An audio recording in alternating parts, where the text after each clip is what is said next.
Hello नमस्कार दोस्तों। आज हम प्रेमबल के बारे में जानेंगे, संविधान की प्रस्तावना के बारे में। संविधान की प्रस्तावना क्या चीज़ है भाई? प्रस्तावना कॉन्स्टिट्यूशन में प्रेमबल को हम कह सकते हैं कि ये एक आईडी कार्ड है कॉन्स्टिट्यूशन का, कि हम जिसे देख करके अंदाज़ा लगा सकते हैं कि पूरे संविधान में क्या होगा। एक झलक में अगर संविधान को समझना है तो सिर्फ हम अपने संविधान की प्रस्तावना को देख लेंगे और पढ़ लेंगे तो हमें समझ में आ जाएगा कि भारत के संविधान में क्या है और भारत एक कैसा देश है, भारत का उद्देश्य क्या है और भारत के संविधान को कब और किस दिन अपनाया गया। ये सब कुछ हमें सिर्फ और सिर्फ प्रस्तावना को पढ़ने मात्र से समझ में आ जाएगा। हम आगे ये भी समझेंगे कि प्रस्तावना के अंदर कौन कौन से की कंपोनेंट्स हैं, कौन से कीवर्ड्स हैं जिसको हमें जानना चाहिए, समझना चाहिए, और इसका उद्देश्य क्या है, यानी प्रस्तावना का उद्देश्य क्या है, प्रस्तावना को क्यों अपनाया गया, और भी दूसरे सवाल जो इससे जुड़े हुए हैं, जैसे कि last but not list controversy, कि संविधान का प्रस्तावना जो है वो संविधान का भाग है कि नहीं, बताओ।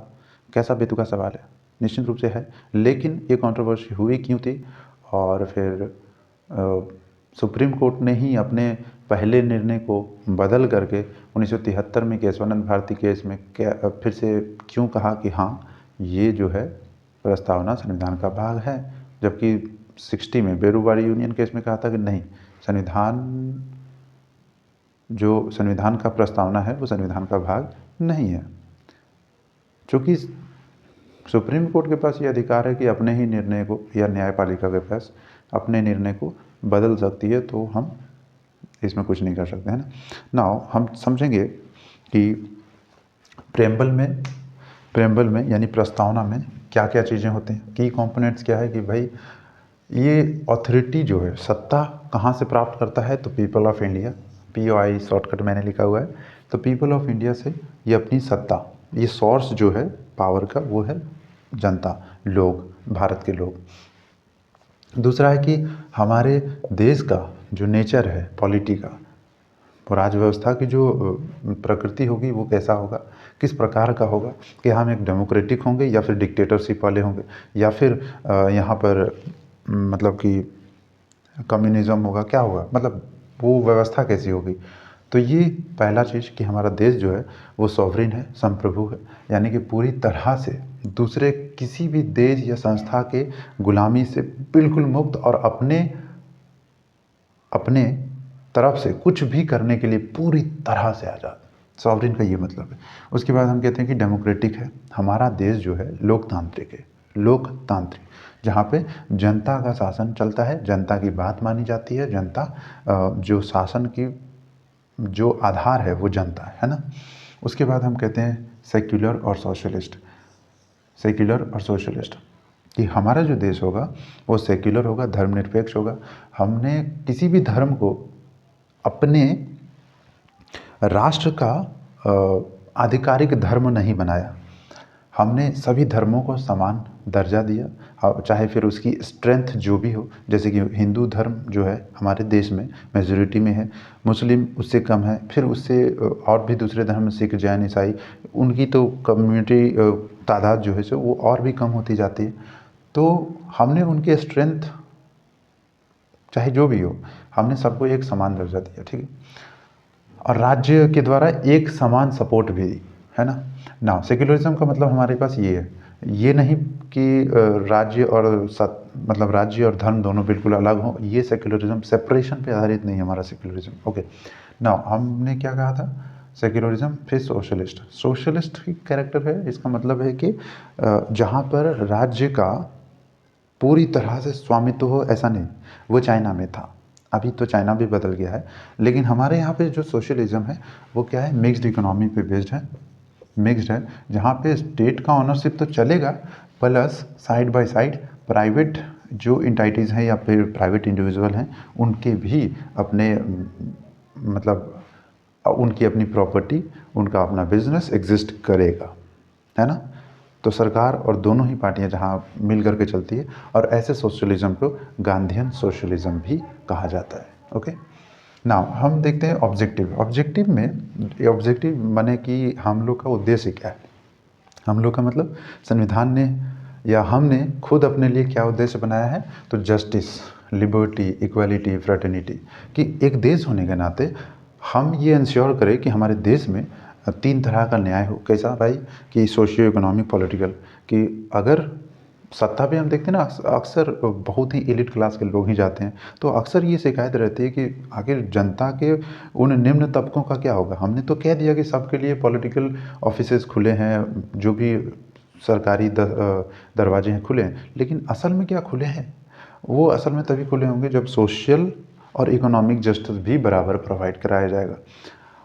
और ये दुर्भाग्यपूर्ण हमारे देश में नहीं हो पाया, लेकिन फिर भी तो हमने जस्टिस एक उद्देश्य रखा है कि सोशल भी, इकोनॉमिक भी और पॉलिटिकल भी, तीनों प्रकार के जस्टिस होने चाहिए। लिबर्टी है ना, सबको अपनी स्वतंत्रता, अपनी आज़ादी हो गई, अपने चहुमुखी विकास के लिए ये बहुत ज़रूरी है कि लिबर्टी दी जाए व्यक्ति को, एक इंडिविजुअल को, है ना। उसके बाद हमने कहा कि इक्वालिटी, समानता, है ना। समानता के बिना सारी चीज़ें गड़बड़ हो जाएंगी। अगर हमने प्रिविलेज वाली सोसाइटी रख दी, या फिर एक जैसे कि पहले के समय में होता ना कि राजा तमाम तरह की पदवी रखते थे, तो हम आम जनता होने के नाते खुद ही अपने आप को नीच समझते थे। उनको समझाने की ज़रूरत नहीं कि तुम नीच हो, तो हम खुद ही अपने मॉरल वैल्यूज़ को गिरा लेते थे कि भाई हम इंसान तो है ही नहीं, मतलब हम दिखते हैं इंसान जैसे बस। तो इसलिए हमने ऑब्जेक्टिव में इस तरह की चीज़ों को रखा। उसके बाद फ्रेटर्निटी, यानी कि पूरे देश में भ्रातृत्व भाव, भाईचारे की भावना एक दूसरे व्यक्ति के साथ होनी चाहिए, मतलब एक दूसरे व्यक्ति के साथ, समुदायों के बीच, है ना, इस तरह से राज्यों के बीच, हर तरह से फ्रेटर्निटी को हम प्रमोट करेंगे, ताकि देश जो है सो एकजुट होकर के चल सके और बना रह सके और हम आगे बढ़ सकें। ठीक, तो ऑब्जेक्टिव्स ये सब रखा गया हमारे प्रेम्बल में। And then date of adoption भी हमने बताया कि हमने प्रस्तावना यानी संविधान को कब हमने अपनाया। 26 नवंबर 1949 को हमने अपने संविधान को अपनाया, और इसलिए हम देखते हैं कि 26 नवंबर को संविधान दिवस भी मनाया जाता है। ठीक है, नाउ हम डिस्कस करेंगे अब की वर्ड्स के बारे में, कि इसमें कौन कौन से, प्रेम्बल में कौन कौन से की वर्ड्स हैं। जैसे कि सॉवरिन, यहाँ पे कुछ तो डिस्कस हो गए हैं, socialist, secular, democratic, Republic, justice, liberty, equality, fraternity, etcetera etcetera. तो इन शब्दों का क्या मतलब है, जैसा कि हमने अभी शुरू करते हैं सॉवरिनिटी से। तो सॉवरिन होने का मतलब क्या है? सॉवरिन होने का मतलब हमने अभी बात किया कि जो देश पूरी तरह से आज़ाद हो, पूरी तरह से सक्षम हो कुछ भी करने के लिए, लिटरली कुछ भी करने के लिए, ना उसके ऊपर कोई इंस्टीट्यूशन काम करे, ना तो कोई दूसरे देश का दबाव काम करे। जैसे कि हम ब्रिटेन के गुलाम थे, ये कहने में शर्म आ रही होगी अगर, तो हम नहीं कहते, कोई बात नहीं, लेकिन गुलाम थे। और जब हम आज़ाद हुए, आज़ाद होने के बाद हमें सिर्फ इंडिपेंडेंस नहीं चाहिए था, बल्कि हमें सॉवरेनिटी भी चाहिए थी, ताकि हम ब्रिटेन के इन्फ्लुएंस या फिर और दूसरे किसी ताकतवर देश के इन्फ्लुएंस में ना चले। हाँ, अपनी सूझबूझ से काम करें, ताकि हमारा देश किसी खतरे में ना पड़े, ये सब भी देखना पड़ता है। ठीक है, लेकिन सॉवरेन अल्टीमेटली हम हैं। ठीक है, सॉवरेनिटी का ये मतलब है। और इसमें एक बात है कि आज के डेट में भी, जैसे हम यूएनओ, यूनाइटेड नेशन ऑर्गेनाइजेशन का हम सदस्य हैं, और बाकी दुनिया के और भी कई देश सदस्य हैं, तो क्या इससे सॉवरेनिटी खतरे में पड़ती है, या फिर सॉवरेनिटी में किसी भी प्रकार का प्रभाव पड़ता है? नहीं, बिल्कुल नहीं। जैसा कि हम शामिल होते हैं अपनी स्वेच्छा से, उसी प्रकार से हम अपनी स्वेच्छा से वापस भी आ सकते हैं, उसमें कोई भी दो राय नहीं है। ठीक है, तो इससे हमारी सॉवरेनिटी में खतरा नहीं पड़ता, निश्चित रूप से ना। सोशलिस्ट की बात हम करेंगे। सोशलिस्ट हमने जैसा कि कहा, डिस्कस किया कि सोशलिस्टिक कैरेक्टर जो है हमारे देश का, वो मिक्स्ड इकोनॉमी पर बेस्ड है, जहाँ पे प्राइवेट इंडिविजुअल, प्राइवेट प्रॉपर्टीज़ और गवर्नमेंट दोनों ही साइड बाय साइड को एग्जिस्ट करेंगी, दोनों मिल करके चलेंगे, और इस तरह से ये गांधीयन सोशलिज्म की थ्योरी पर आधारित है। ना सेक्युलरिज्म की बात हम करेंगे। सेक्युलर कंट्री है, जैसा कि दूसरे देशों में धर्म को, खासतौर से वेस्टर्न कंट्रीज़ में धर्म को राज्य से अलग कर दिया जाता है टोटली, सो दैट राज्य न्यूट्रल हो करके अपना काम कर सके। लेकिन यहाँ हमारे देश में ऐसा नहीं किया गया। हमने सेक्युलरिज्म का मतलब राज्य और धर्म को अलग करने से नहीं, बल्कि सभी धर्मों को समान दर्जा देने से लगाया है ना। हमारा सेक्युलरिज्म अलग है, मतलब इसमें चाहे हिंदू हो, मुस्लिम हो, सिख हो, ईसाई हो, सभी को एक समान दर्जा, पहली बात। दूसरा, राज्य के द्वारा समान महत्व और समर्थन भी दिया जाएगा। तो ये थोड़ा सा डिफरेंट है सेक्युलरिज्म। कायदे से होना वही चाहिए था। मुझे लगता है इस सेक्युलरिज्म में थोड़ी सी खामी इसलिए आ जाती है क्योंकि राज्य को ही कहीं ना कहीं ये मौका मिल जाता है कि हम किसी एक धर्म को समर्थन देने के नाते कुछ ऐसा कर सकें जो धार्मिक सौहार्द को ही बिगाड़ दे। नहीं, मतलब ये सच में ऐसा होता है। और आप समझ सकते हैं कि एक शब्द मात्र लिख देने से कितना बड़ा लूप होल क्रिएट हो जाता है। और यहाँ पर हम फिर सिद्ध भी नहीं कर सकते कि किसी पॉलिटिकल पार्टी ने इस तरह के सिचुएशन देश में क्रिएट की। तो it's just big discussion point हो गए। तो हम आगे जब बढ़ते हैं, डेमोक्रेसी। अब डेमोक्रेसी जैसा कि हम कहते हैं दो तरह के होते हैं। पहला डायरेक्ट डेमोक्रेसी, इनडायरेक्ट डेमोक्रेसी। दूसरा तो डायरेक्ट में होता है प्रत्यक्ष शासन, जैसे जनता खुद ही शासन करेगी, खुद ही मतलब निश्चित रूप से खुद ही शासन करेगी, कोई उसका प्रतिनिधि नहीं होगा। इनडायरेक्ट में क्या होता है कि आपका प्रतिनिधि आपके यहाँ शासन करेगा। क्यों? क्योंकि हमारे देश में ना जनसंख्या बहुत सारी है, तो तर्क दिया जाता है कि हम खुद शासन नहीं कर सकते, तो शासन करने के लिए एक प्रतिनिधि की ज़रूरत पड़ेगी और उस प्रतिनिधि को हम चुनते हैं और वो चला जाता है संसद, विधानसभा इत्यादि इत्यादि स्थानों पर जहाँ पे सरकार बनाई जाती है ना। हालांकि खामियां तो इसकी भी बहुत सारी हैं, है ना। मतलब हमारा प्रतिनिधि है लेकिन तेवर तो ऐसे दिखाता है जैसे कि हम उसके गुलाम हों। लेकिन खैर फिर इसको जाने देते हैं। Being a democratic Republican person, just forget it. Okay, तो डेमोक्रेसी का मतलब हमने बताया कि हमारे देश में इनडायरेक्ट डेमोक्रेसी है और जहाँ पे हमारे प्रतिनिधि हमारे बदले में शासन करते हैं, हमें शासन नहीं करना। हाँ, कुछ अलग अलग डिवाइसेस हैं जहाँ पे हम थोड़ा बहुत कंट्रोल रखते हैं, जैसे कि कुछ डिस्कशन कर लिए कुछ वोट में, है ना। मतलब इलेक्शन के टाइम में बोल दिया, हुजूर हमको ये चाहिए, हमको वो चाहिए, अगर नहीं देंगे तो हम आपको वोट नहीं देंगे। ज़्यादा से ज़्यादा हम कुछ कर सकते हैं तो वो है उस कैंडिडेट को रिजेक्ट कर सकते, इससे ज़्यादा हम कुछ नहीं कर सकते। मतलब सरकार होने का मतलब होना है कि जैसे हम कहते हैं ना कि हम जनता का सरकार, सरकार होने का मतलब होता है कि हम अपने देश के लिए, अपने समाज के लिए, गांव के लिए, परिवार के लिए जो चाहे वो कर सकते थे समग्र रूप से कि भाई हमें हमारे यहाँ रोड नहीं, रोड बनवा दो, बिंदास, बजट की टेंशन ही नहीं। कुआं नहीं है, कुआं बनवा दो, जन समुदाय के लिए मंदिर बनवा दो, स्कूल बनवा दो, और सबसे बड़ी बात टाइम टू टाइम मरम्मत करवाते रहो। ऐसा नहीं कि एक बार बना दिए 20 साल 50 साल तक चलता रहेगा भाई, नहीं नहीं नहीं। मतलब मरम्मत टाइम टू टाइम होते रहना चाहिए। चाहे फिर अभी अभी जिस तरह की हालात हैं देश में, सरकार, हर सरकार अपने आप को बहुत ही क्लीन और बेहतर बताने की कोशिश करती है, मगर ऐसा सच में है नहीं। और पैराडॉक्स या फिर सरकाज़म इस लेवल का है, इतने हद तक बढ़ चुका है कि आप अंदाज़ा भी नहीं लगा पाओगे कि ये ठीक है कि हम ठीक है, कि ये खराब है कि हम खराब है, पता ही नहीं चलता। तो आगे बढ़ते हैं। डेमोक्रेसी ख़त्म हो गया, मतलब डेमोक्रेसी टॉपिक ख़त्म, ठीक। रिपब्लिक, रिपब्लिक का मतलब ना एक बड़ा पेचीदा है यार। डेमोक्रेसी का मतलब ही रिपब्लिक होना चाहिए। खैर, तो दो तरह की डेमोक्रेसी, पहला मोनार्की और democracy with monarchy, democracy with Republic. अब इसमें क्या है, मोनार्की में ब्रिटेन वाले जो कहते हैं कि हेड है, मतलब उनका जो हेड है ना वो मोनार्की, वो चुना हुआ नहीं होता, वो राजा के घराने से चला आ रहा है और आज तक चला रहे हैं, तो इसलिए मोनार्की। रियल पावर वो मतलब एग्जिस्ट, रियल पावर प्रैक्टिस वो नहीं करते, असल में रियल पावर कोई और प्रैक्टिस करता है, इसलिए लोकतांत्रिक है ब्रिटेन भी, राइट। लेकिन वहाँ के जो माना जाता है कि राजा कभी गलत हो नहीं सकता ब्रिटेन में, इसलिए ऐसा चलता है। हमारे यहाँ क्या है, रिपब्लिक मतलब कि जो हमारे स्टेट का हेड है, स्टेट मतलब भारत स्टेट बोल रहा हूँ मैं, नेशन स्टेट, तो वो जो स्टेट का हेड है वो होगा चुना हुआ। चुना हुआ मतलब डायरेक्ट या इनडायरेक्ट। तो इनडायरेक्ट चुना होता है हमारा राष्ट्रपति। हमारा राष्ट्रपति कोई मोनार्की से या फिर वंशानुगत नहीं चला आ रहा है, वो चुना हुआ है, इसलिए उसे रिपब्लिक। तो रिपब्लिक हम क्या हुए, रिपब्लिक हुए, ठीक है। जस्टिस, जस्टिस न्याय, न्याय की हमने बात की।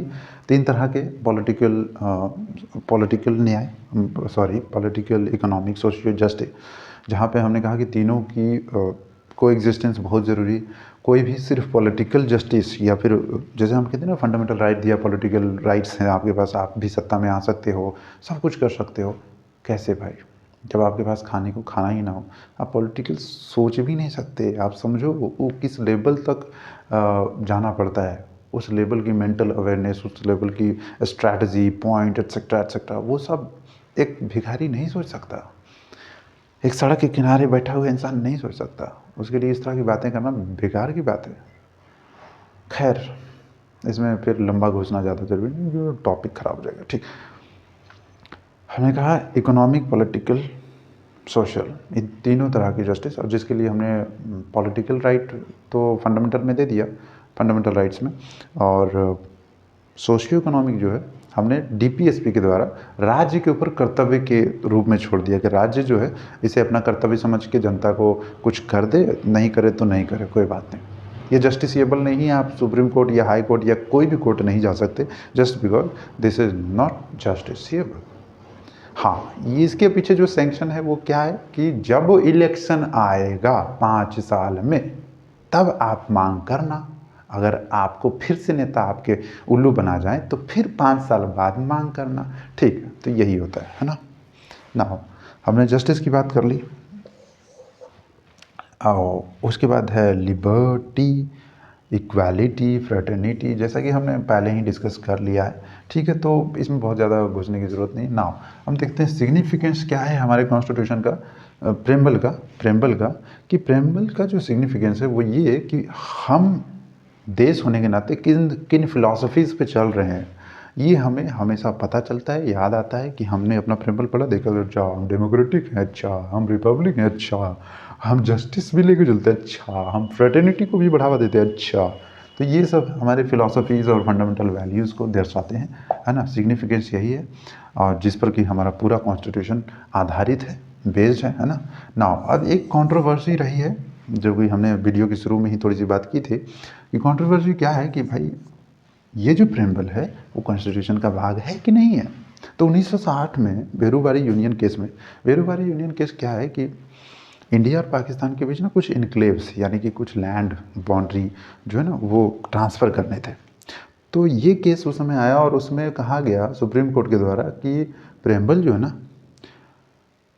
वो कॉन्स्टिट्यूशन का पार्ट है ही नहीं। ठीक है, डिस्कशन डिटेल जाए जाए, ओ नहीं जाओ, छोड़ो। ओके, तो 1916 में नहीं कहा, 1970 में कहा, 1973 जो कि केशवानंद भारती केस है उसमें कहा हाँ है। क्यों है, क्यों है भाई? बोला ये है, ये है। फिर 1995 LIC ऑफ इंडिया केस, उसमें भी कहा कि ये इंटीग्रल पार्ट है कॉन्स्टिट्यूशन का, कैसे नहीं। तो इसके पीछे तर्क दिया कि भाई जैसे कि संविधान को संविधान सभा द्वारा अपनाया गया, अडॉप्ट किया गया, उसी प्रकार से संविधान की प्रस्तावना को भी संविधान यानी पूरे संविधान के अडॉप्ट करने अपनाने के आखिर में प्रस्तावना को भी अपनाया गया, ताकि कन्फर्मिटी यानी कि एक रूपता, यानी कि दोनों की जो कन्फर्मिटी है, जो पर्पस है वो मैच कर सके, पता चल सके। तो लास्ट में end of the day, end of the time इसे अपनाया गया, कॉन्स्टिट्यूशन के प्रेम्बल को भी संविधान सभा के सदस्यों द्वारा ही अपनाया गया, जिसमें कि सभी सदस्यों ने हामी भरी थी, है ना, हामी भरी थी। इस क्वेश्चन में, इस मोशन को पूरी तरह से स्वीकार किया गया था। तो ये संविधान का ही भाग है पूरी तरह से। हाउ एवर इसमें दो बातें कही गई कि प्रेम्बल जो है उसे जस्टिसिएबल नहीं रखा गया, है ना, जस्टिसिएबल, नॉन जस्टिसिएबल हो गया ये। क्यों? क्योंकि ये थोड़ा सा वेग है, इसके जो वर्ड मीनिंग्स या फिर और भी चीज़ें हैं वो काफ़ी ज़्यादा मतलब कि मिसअंडरस्टूड किए जा सकते हैं, और इस पर हम सज़ा नहीं दे सकते। और दूसरी बात कहा कि प्रेम्बल जो है ना तो लेजिस्लेचर के लिए कानून बनाने की शक्ति देता है, ना ही इसमें कोई किसी प्रकार की कानून की शक्ति है, बस इसका इस्तेमाल कुछ इंटरप्रिटेशन के लिए किया जा सकता है। आई डोंट नो कि मैं इस बात में कितना सही हूँ। ठीक है, जो भी है यार। ठीक है, नहीं जो भी नहीं है, मतलब you have to correct it. Oh come on, let's go. तो ये था भाई, देख लेना यार, ठीक है, बाय।